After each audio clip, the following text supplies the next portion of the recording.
एक अरबपति जल्दी घर आता और अपनी मंगेतर पर काबू पा लेता है, जिसे वह बचपन में अपनी गोद ली हुई मां मानता था। सिर्फ एक वाक्य ने शादी रोक दी। लिफ्ट के दरवाजे धीरे धीरे खुले और ऐसा लगा जैसे ईथन के लिए दुनिया रुक गई हो। वह जो ब्रीफकेस उठाए हुए था वह मार्बल के फर्श पर गिर गया। उसका दिल लगभग रुक ही गया जब उसने उस इंसान को देखा जिसे उसने कभी ऐसी हालत में देखने की उम्मीद ही नहीं की थी। उसकी माँ मारिया घुटने टेक कर खुरदरे कपड़े से फर्श पोंछ रही थी। माँ, उसने हैरानी से लगभग फुसफुसाते हुए कहा, आप घुटने टेक कर क्यों बैठी हैं? अचानक वह मुड़ा। उसकी आंखों में डर भर गया, जैसे वह किसी जुर्म में पकड़ा गया हो। ईथन, बेटा तुम बहुत जल्दी आ गए। लेकिन इससे पहले कि वह पास पहुंच पाता, एक आवाज ने बीच में टोक दिया, मारिया, मुझे तुम्हें कितनी बार कहना पड़ेगा?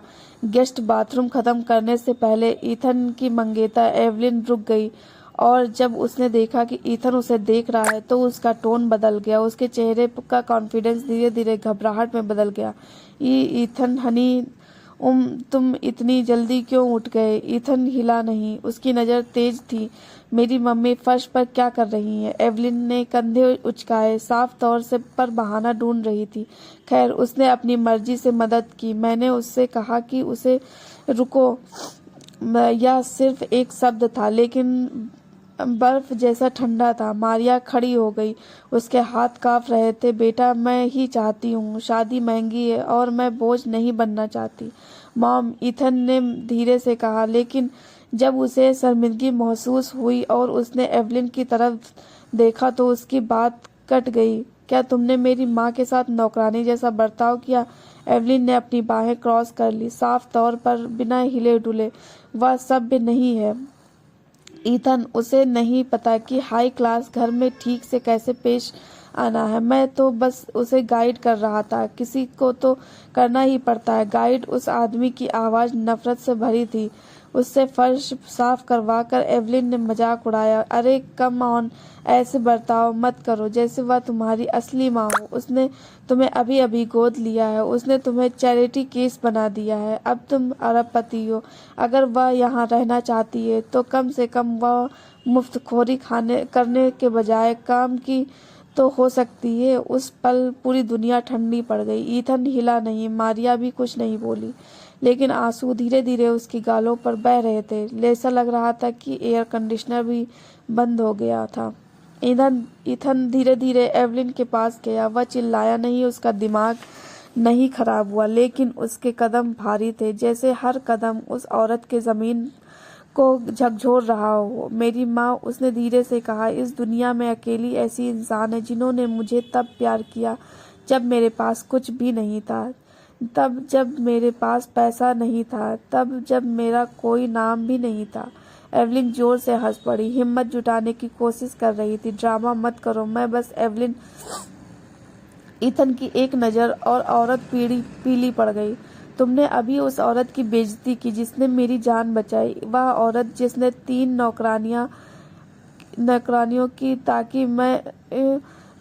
नौकरियां की ताकि मैं पढ़ सकूं। वह औरत जिसने मुझे घर दिया जब कोई और मुझे नहीं चाहता था। एवलिन ने हंसने की कोशिश करते हुए सिर हिलाया, ठीक है, मैं माफ़ी मांगूंगी। खुश?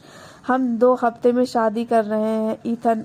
एक गलतफहमी की वजह से इसे बर्बाद मत करो। ईथन ने अपनी उंगली में अंगूठी पर एक नज़र डाली, बस एक पल, लेकिन सबके लिए इतना ही काफ़ी था। मैं किसी ऐसे इंसान से शादी नहीं कर रहा हूँ, उसने धीमी लेकिन भारी आवाज़ में कहा, जो सोचता है कि अच्छाई कमज़ोरी है। एवलिन की आंखें चौड़ी हो गई, तुम मजाक कर रहे हो? ईथन, रुको, तुम्हारी हिम्मत मत करना। उसने सगाई की अंगूठी निकाली। उसने उसे एवलिन को ऐसे दिखाया जैसे वह उसके सारे सपने लौटा रहा हो जो उसने सोचे थे। ईथन ने कहा, शादी खत्म हो गई है, बस एक लाइन, लेकिन बस उसी ने सब कुछ बर्बाद कर दिया। उसके बाद एवलिन रोई, गिड़गिड़ाई, लेकिन ईथन ने पीछे मुड़कर नहीं देखा। वह अपनी माँ के पास गया, उसे धीरे से सहारा देते हुए, माँ चलो घर चलते हैं, उसने धीरे से कहा। लेकिन बेटा, हम कहाँ हैं? जहाँ भी तुम खुश हो, उसने जवाब दिया। मेरा घर ऐसी जगह नहीं होगा जहाँ तुम्हारे साथ बुरा बर्ताव किया जाए। जब वे गांव के अपने पुराने घर लौटे, वह घर जिसे ईथन ने कभी छोटा और बेकार समझा था, तो उसे एक अलग एहसास हुआ, शांत, सुकून भरा, और वहाँ पुराने लकड़ी के सोफे पर खिड़की के पास, जहाँ से हवा के पत्ते नाच रहे थे। मारिया बैठी थी और अपने बेटे का हाथ पकड़े हुए थी। बेटा, मैंने तुमसे कभी अमीर बनने के लिए नहीं कहा। मेरा बस एक ही सपना था, एक अच्छा इंसान बनना। एथन मुस्कुराया। उसकी आंखों में आंसू थे। और यही आपने मुझे सिखाया मॉम। अगले दिन किसी ने उनका दरवाजा खटखटाया। जब दरवाजा खुला तो एक बूढ़ा आदमी था जिसके हाथ में फलों की टोकरी थी। एथन, उसने पूछा। मैं मैंग लैंडो हूँ, तुम्हारा पहले का पड़ोसी। मैंने सुना कि तुम वापस आ गए हो। मैं बस कहना चाहता था, घर में स्वागत है। एथन मुस्कुराया। बहुत समय बाद पहली बार ऐसा लगा जैसे वह सच में घर गया हो। और उसके बगल में अकेली औरत, जिसने उसे कभी दान पुण्य की तरह नहीं माना, बल्कि बेटी की तरह माना। और यही वह खजाना है जिसे कोई भी पैसा नहीं खरीद सकता। दोस्तों, आपको ये कहानी कैसी लगे कमेंट करके ज़रूर बताना। हमारे चैनल पर नए हैं तो चैनल को सब्सक्राइब करना। धन्यवाद। ऐसी कहानियाँ सुनने के लिए हमारे चैनल से